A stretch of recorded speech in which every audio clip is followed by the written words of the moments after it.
All right, welcome back. Well, it's that time of the year again when issues affecting the youth take center stage. It's also a time when young individuals make a positive change and are celebrated. Nominations for the second Future Leaders Youth Awards are open. To tell us more about this, we are joined by Victor Sibeko. He's the chairperson of Future Leaders South Africa, and Napo Ramodibedi, who is one of the winners of last year.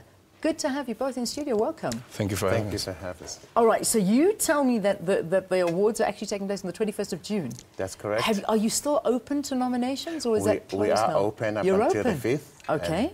There is quite excitement going on out there. Yeah. And we're encouraging a lot of young people to come forward. Yeah. And just briefly, the reason why we did the awards is that several years ago after the conference, Future Leaders is involved in various programs, and one of our programs is our annual conference, which attracts over 10,000 young people over 3 days.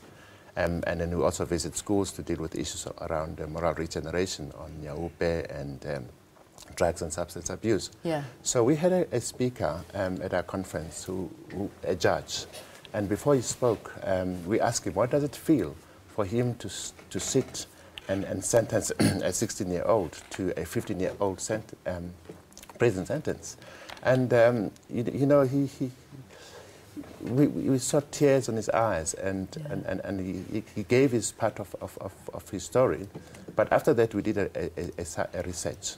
And what came out from the research was that young people said they were lacking positive role models. Yeah. And we then looked into that, and we modeled our youth awards around positive role models. And we said, we're not going to allow young people to look at the celebrities out there. We're going to allow them and give them an opportunity to look at their fellow peers who are doing well in greatness. various and are achieving Excellent. greatness. We then started the awards several years ago, and last year we managed to stage for the first time. That's fantastic. And we had 23 categories, and from these we had tourism, we had ICT, we had maritime, we had arts and culture, we had agriculture. And what we also did, we looked at those areas that are scarce skills like maritime, and that is the one that was won by Napo. All right, and that's where we bring you to, Napo. I mean, maritime, that is an interesting and a tough segment to win. What is it that you do? Well, thanks. By profession, I'm a maritime lawyer. So I actually studied law at UCT and then did a master's in maritime law and international trade law. Then worked for a shipping company in Cape Town, in-house, and then moved on to Dene's Rates Attorneys then, which is today Norton Rose Fulbright. Yeah. So that's my background in terms of practicing law.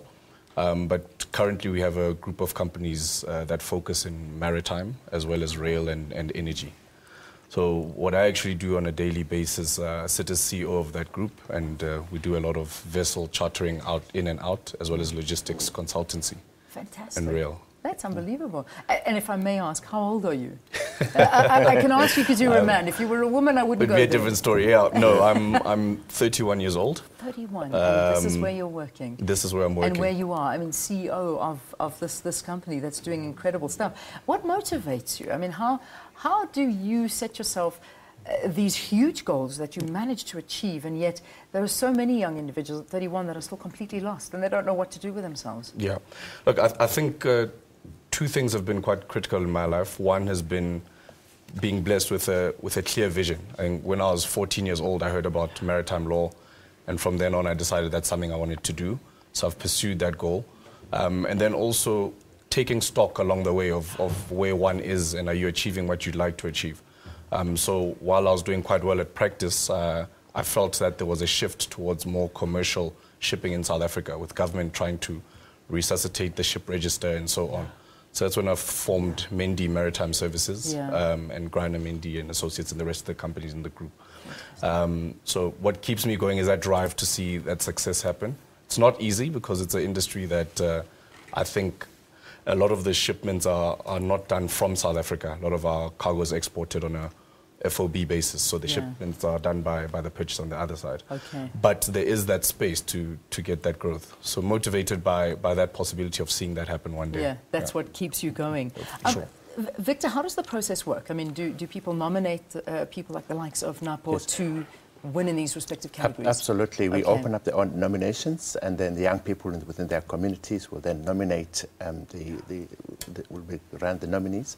And then we'll get the list of all the nominees, and we'll go through the list, and then also have just a profile of the nominees, and then we'll then shortlist and put them into various categories, and the judging will take place. The judges then take over place. and above that, we then have the Youth Awards of the Year, which again is nominated by young people, and then we would list those, and then we'll set them up for final through SMSs. Yeah. Last year we had Charlize Theron, we had Sbu, DJ Sbu, and we also had the swimmer and Chad Leclerc. Chad Leclerc, yeah. And DJ Sbu was the one that got the did he win that one? Yes. Oh, that's amazing. That's so good to hear. I see that there were other nominees, so that's the Role Model of the Year. Oh, wait, there's more. Yes. Bonang.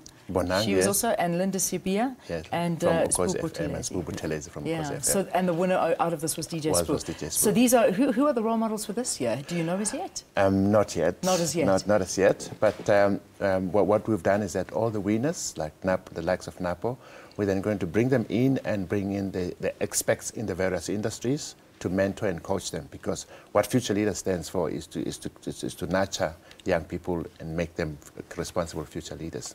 Excellent. So we only know on the 21st who's the winner. Yeah. Because everything is ready, and we'll be at the Olive Convention Center starting at 6 that Saturday.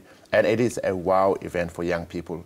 And most of all the activities are also conducted and run by young people, including entertainment and MC and the works. Brilliant. Is it still an SABC One initiative as well? The SABC One partnering with you on this? The SABC is partnering with us in this, as well as SABC Radio. That is good news. I'm happy to hear that. So give me that website if people want to visit and just make their nominations. It's www.futureleaders.co.za, and we also have a Facebook page, Future Leaders SA, and we also have a Twitter account, Future Leaders. All right, so I see is it Future Leaders 9 or is it just Future Leaders? Future Leaders 9. Future Leaders 9, yes. Okay, good. And then there's a telephone number as well that the nominees might call for more information. It's 031-303-3520. All right, well, there you have it. Those are all of the details that you need, but just give you that website again, www.futureleaders.co.za. And if you've got amazing people like Napo, Ramodibedi, who you would like to nominate, then go ahead and do that. Thank you for joining us. Keep up the amazing work, Napo. I think you're a great inspiration to a lot of people. And Victor Sibeko, great initiative. Thank you very much for talking to us about it. Thank you very much. All right.